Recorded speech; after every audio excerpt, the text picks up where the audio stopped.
What is Mel's Hole? Where is it located?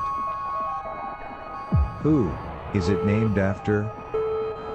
Why is it so famous, and why doesn't the government want anyone to know about it? Here's the truth about this conspiracy.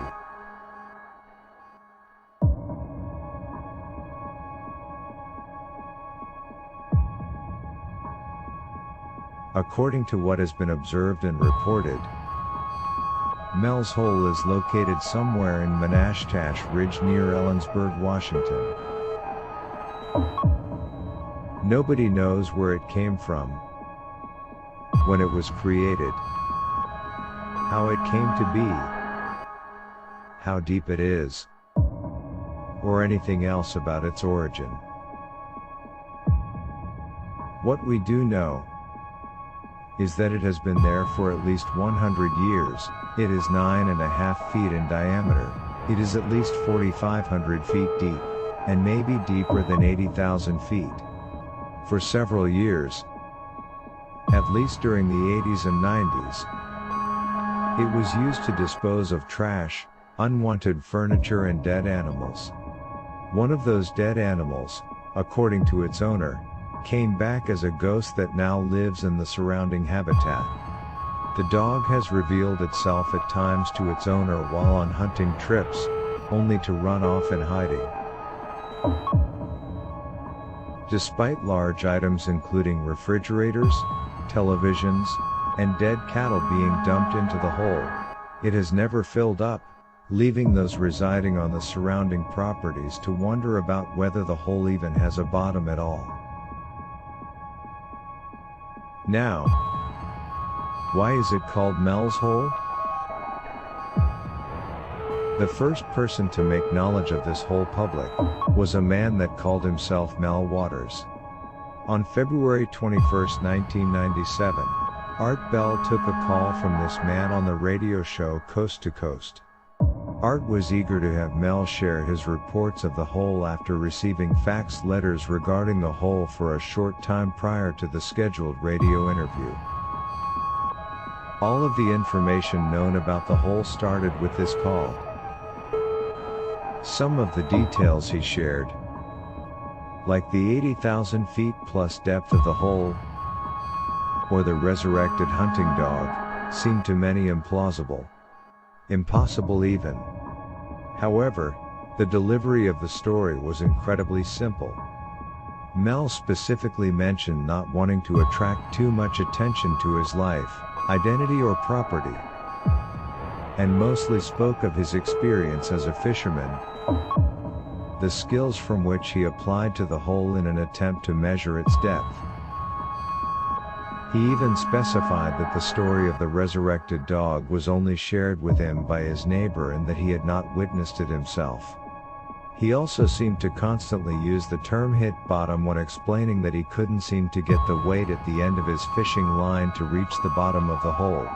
This seems to provide evidence that he had at least told the truth about his experience as a fisherman, as any experienced fisherman will often need to avoid hitting bottom, or letting the fishing line get snagged in the ground beneath the water while fishing, making the terminology a regular part of their vernacular.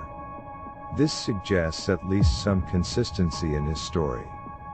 Mel also describes on the call an attempt using lifesavers at the end of his line to check if there is water at the bottom of the hole. This is a technique used by shark fishermen who fish from land. After letting the lifesavers down the hole at the end of 4,500 feet of line, Mel reeled the lifesavers back up only to find that they were completely dry and thus undissolved. Mel goes on to say that he had spent around 6 months adding line to his reel and waiting for any indication that his 1 pound weight had finally hit bottom. At the time of the call, he had reached 80,000 feet of fishing line. Art Bell is astounded and asked what his intention was in sharing the story, to which Mel says he is mostly hoping to get the Guinness World Records people out to bring more advanced equipment to find out how deep the hole is. Making the call a public request for a visit from Guinness World Records also suggests that he is telling the truth, as this would be an incredibly bold bluff. As the hole is somewhere on the land that Mel owns, he could authorize the visit should Guinness World Records have been willing to look into it. Several callers ring in to chat with Mel and Art about the hole, one of which saying he would be willing to go down the hole with cameras, radios, and lights in a cage. Mel shares that he has become so intrigued by the hole and the possibility of its resurrection properties that he has added to his will that his body shall be dumped into the hole when he dies. Again, the delivery of the story is so consistent, simple, and authentic, that there is no reason to suppose that Mel is just a liar seeking attention.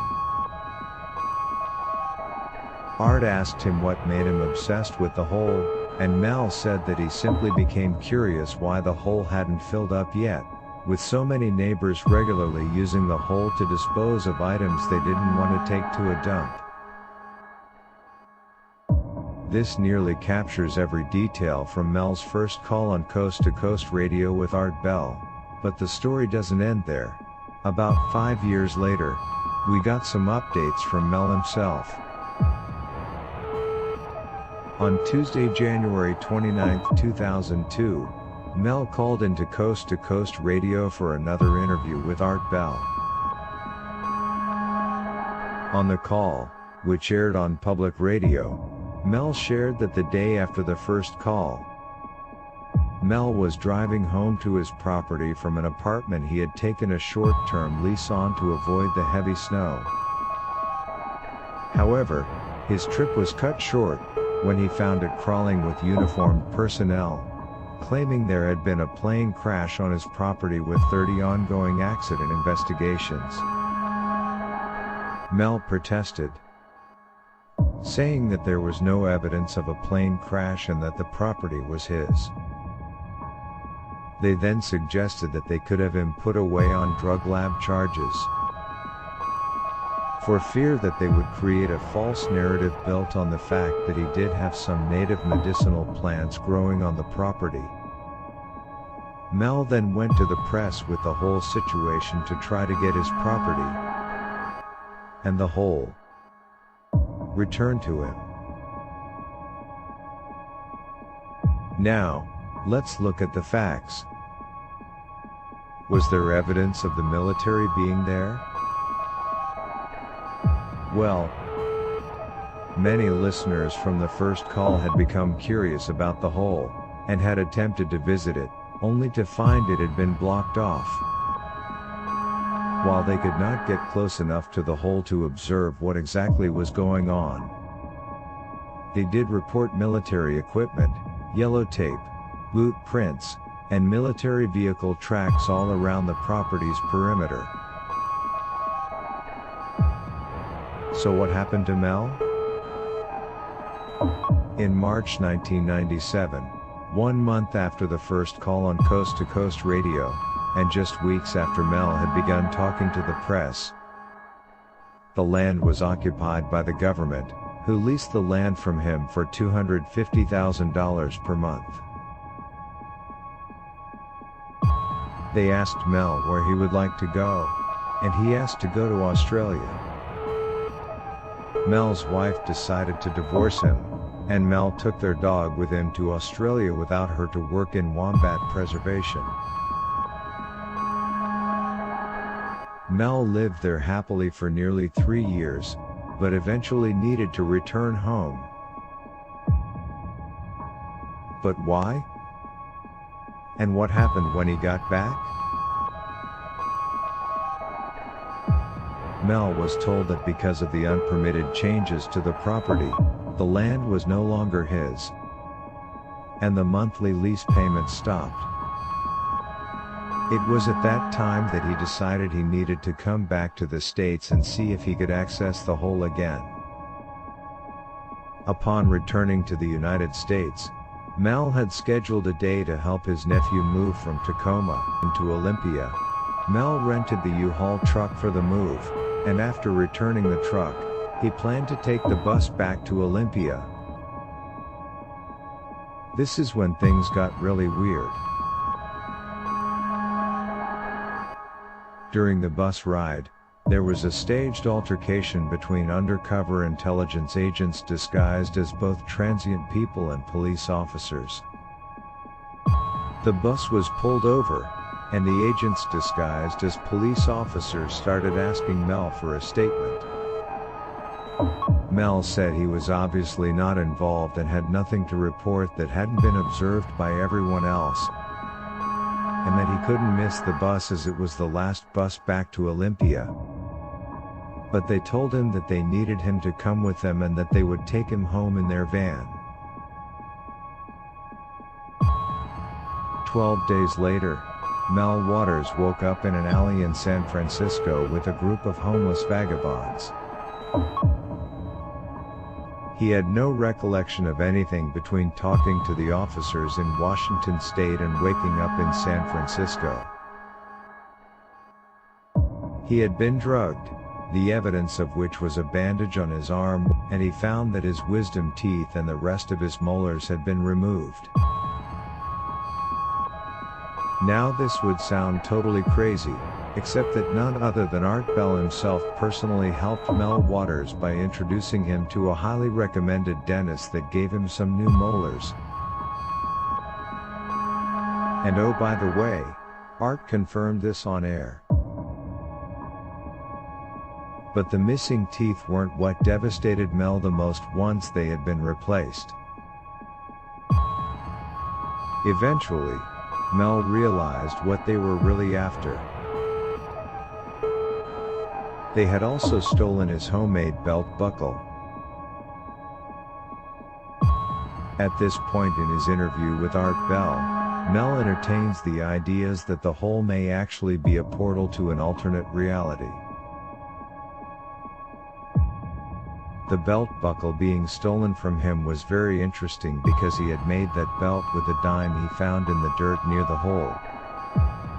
That dime, according to Mel, was a 1943 Roosevelt dime, which doesn't exist because Roosevelt died in 1945. Listeners began to call into the show to suggest that the dime could be evidence of either a conspiracy by the government, or evidence of an alternate reality to which the hole has access. Whatever was discovered about the hole, the dime could have been some sort of evidence that the government couldn't risk being exposed. So, what is going on with the hole today? The hole is now covered and secured by the government, here. However, some people have reported that they have analyzed many sources, including Mel's description of where the hole is, and determined it to be here. Notice that as you zoom in and zoom out on these specific coordinates, there seems to be an opening in the ground that opens and shuts. If you think this is nothing more than a crafty edit in this video, go check the coordinates yourself.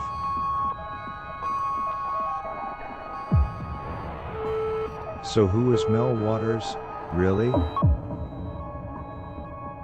Well, there is no record of a Mel Waters ever living in the area where the hole is.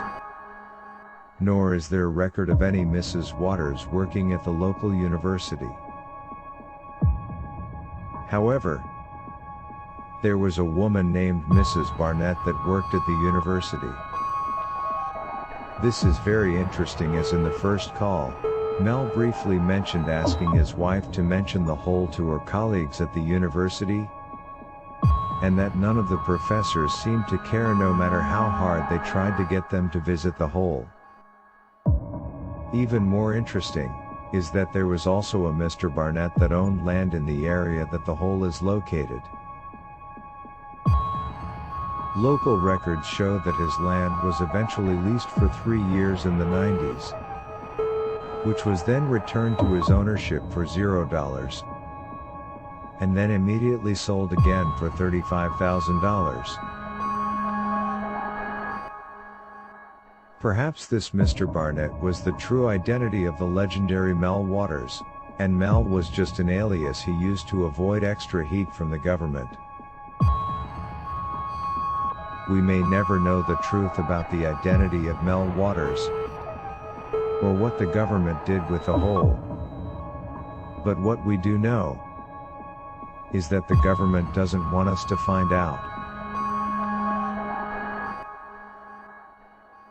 In the meantime, Outer Range is an extremely well done series that explores one possible version of what people think the whole could be. If you haven't watched it yet, we highly recommend it. Thank you for watching. Stay curious.